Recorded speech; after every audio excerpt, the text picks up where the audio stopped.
ഇന്നത്തെ കാലത്ത് നമുക്ക് ചുറ്റുമുള്ള ആരെ നോക്കിയാലും അവർ ദുഃഖിതരായിരിക്കും, വ്യാകുലരും. അവർ വിചാരിക്കുന്നത് പ്രപഞ്ചത്തിൽ ഏറ്റവും അധികം ദുഃഖം അവർക്കാണെന്ന്, ഏറ്റവും കൂടുതൽ പ്രശ്നങ്ങളുള്ളതും അവരുടെ ജീവിതത്തിലാണെന്ന്.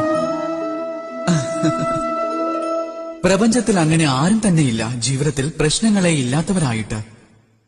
പിന്നെ പ്രപഞ്ചത്തിൽ അങ്ങനെ ഒരു പ്രശ്നവുമില്ല മനുഷ്യന്റെ പക്കൽ പരിഹാരമില്ലാത്തതായി. പക്ഷേ അതിനുള്ള പ്രതിവിധി കണ്ടെത്തുവാൻ സ്വന്തം മനഃശക്തിയെ സ്വരൂപിച്ച് ജീവിതത്തിൽ മുന്നേറേണ്ടി വരുന്നതാണ്. സാഹസികതയിലൂടെ മുൻപോട്ട് പോകണം. എന്നാൽ ചിലർ എന്താണ് ചെയ്യുന്നത്?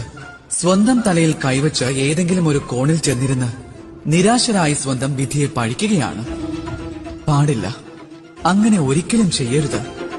കർമ്മം ചെയ്താലും മുൻപോട്ട് പോകൂ, സാഹസികത കാണിക്കൂ. പിന്നെ പ്രധാനപ്പെട്ട ഒരു കാര്യം, എപ്പോഴും ക്ഷമയോടെ ഇരിക്കൂ.